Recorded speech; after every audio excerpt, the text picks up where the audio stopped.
जिन लोगों के पास रोटी का इंतजाम नहीं है, जो किराए के घरों में सड़ सड़ के जीवन जीते हैं, वो अपने बच्चे के लिए आवाज नहीं उठा पाते। उनको ये सेवा नहीं मिलती।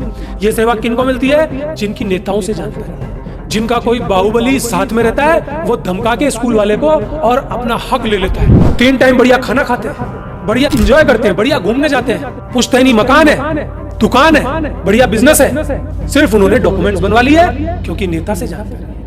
हक किसका खा लिया? उस व्यक्ति का जिसके पास सच में कुछ नहीं था, जिसके लिए आरटी बना था।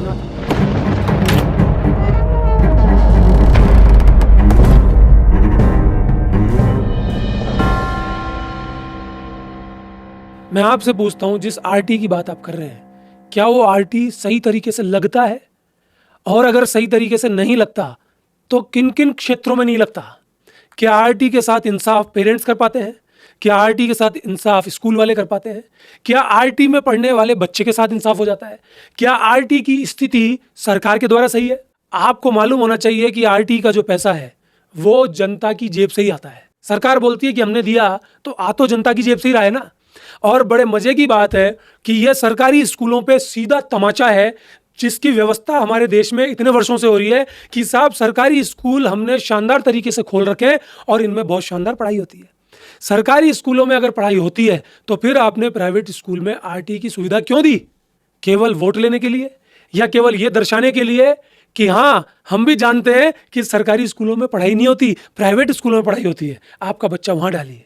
उसके बाद हुआ क्या कि जो लोग रियल में एलिजिबल हैं उन लोगों को इसकी सेवा मिली ही नहीं। जिन लोगों के पास रोटी का इंतजाम नहीं है, जो किराए के घरों में सड़ सड़ के जीवन जीते हैं, वो अपने बच्चे के लिए आवाज नहीं उठा पाते।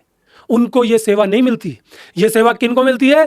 जिनकी नेताओं से जानकारी है, जिनका कोई बाहुबली साथ में रहता है, वो धमका के स्कूल वाले को अपना हक ले लेता है। वो कहते हैं हमारा हक है।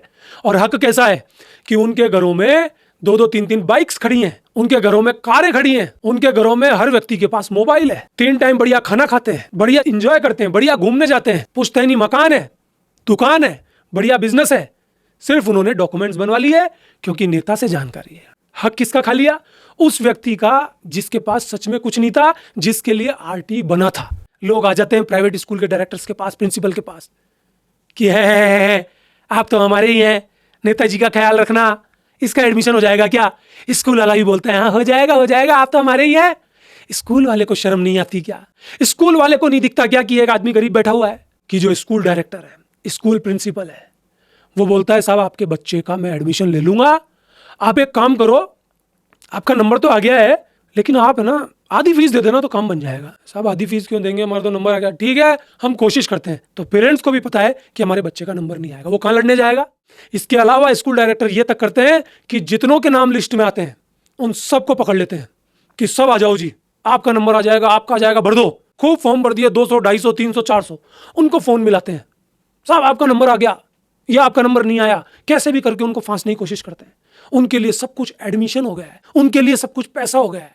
एक बार आप आरटी वाले बच्चों की स्थिति देखिए, ऐसा क्यों होता है? सवाल उनसे पूछिए कि आरटी वाले बच्चे इतने पढ़ाई में कमजोर क्यों हैं। बहुत सारे स्कूल्स ने तो उन आरटी के बच्चों को ही अलग बिठा रखा है, उन आरटी के बच्चों को ही अलग टीचर, अलग कमरा, अलग व्यवस्था दे रखी है, क्योंकि साहब हम तो बड़े स्कूल वाले हैं, साहब हमारे पास तो मर्सिडीज और BMW से उतरा हुआ बच्चा आ रहा है, ये बच्चा साइकिल पे आ रहा है, ये तो पैदल आ रहा है, इसके टिफिन में तो खाना ही अच्छा नहीं है, हमारे मर्सिडीज वाले बच्चे के टिफिन में तो शानदार स्टाइलिश खाना है, तो हम इसको इनके साथ मर्ज कैसे करेंगे? हमारे तो स्कूल की इमेज ही खत्म हो जाएगी। आरटी वाले बच्चे पढ़ाई में इतने कमजोर होते चले जा रहे हैं कि कोई पूछने वाला नहीं है कि इनके साथ ऐसा क्यों हो रहा है। इसके पीछे एक साइकोलॉजी ये है कि हमने एडमिशन करा दिया, अब बच्चा गया भाड़ में, पेरेंट्स स्कूल में आते ही नहीं है, पेरेंट्स पूछते ही नहीं है कि हमारा बच्चा कर क्या रहा है। एक बार आरटी में एडमिशन करा दिया, बच्चा 10 दिन नहीं आ रहा, 20 दिन नहीं आ रहा, एग्जाम देने नहीं आ रहा, मजे करने आ रहा, किताब है नहीं है, यूनिफॉर्म है नहीं है, कुछ नहीं पता, कुछ बोलने को तैयार नहीं है, केवल हमारा बच्चा मुफ्त पढ़ रहा है। कितनी बड़ी बात की हमने, कैसे भी अड़ंगा बिठा के, हाथ जोड़ के, नेताओं का संपर्क लेके, नेताओं की सुविधा लेके हमने अपने बच्चे को फिट कर दिया। अब बच्चा गया बड़ी क्लास तक, बहुत शानदार हो जाएगा, बर्बाद हो जाएगा। स्कूल वालों को कोई दिक्कत नहीं है, उनके पास पूरा पैसा आ जाता है। हकीकत यह है आरटीई की, अगर आप समझेंगे ध्यान से तो आरटीई के हालात वो हैं कि स्कूल वाले आरटीई के बच्चे जुगाड़ से इतने सारे दिखा देते हैं कि इतने सारे बच्चे हमारे आरटीई में पढ़ रहे हैं, हमारा बिल तो इतना मोटा होना चाहिए। अरे आपके स्कूल में तो इतने बच्चे ही नहीं, ये कैसे जुगाड़ कर लिया?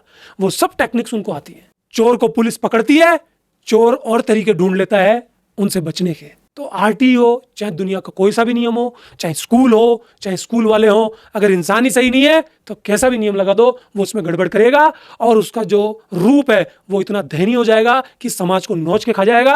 अगर आप मेरी माने तो आरटीई तुरंत प्रभाव से बंद होना चाहिए, सरकारी स्कूल्स को ही शानदार करना चाहिए। मैं तो ये कहता हूं कि प्राइवेट स्कूल से बंद हो जाने चाहिए, सरकारी स्कूल इतने शानदार हो जाएं, सब लोग उसमें ईमानदारी से पढ़ाएं, बच्चे ईमानदारी से पढ़ें, जो कि नहीं होता। टीचर्स ईमानदारी से नहीं पढ़ाते हैं, उनको और काम दे दिया जाता है, बच्चे ईमानदारी से पढ़ते नहीं है।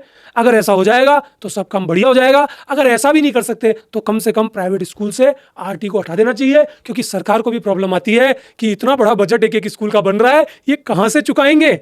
लोग उसमें भी जुगाड़ करके, जिनकी जानकारी है स्कूल्स वालों की, वो कमीशन दे करके अपना पैसा निकलवा लेते हैं। उसमें भी कोई कमजोर स्कूल है उसको आरटीई का पैसा भी नहीं मिलता, या कम मिलता है या लेट मिलता है। तो अगर ऐसी स्थिति पैदा हो गई है तो मैं कहूंगा कि ऐसी फांस चुभाए क्यों रखनी जो इतना बड़ा घाव बना दे कि पूरा पैर ही सड़ जाए। तुरंत प्रभाव से आरटीई बंद होनी चाहिए। अगर आरटीई के बारे में आपको भी कुछ पता है तो जरूर मैं जानना चाहूंगा, मुझे बताइएगा। मेरा आरटीई का तजुर्बा इतना सही था जो आपको समझ में आ गया होगा।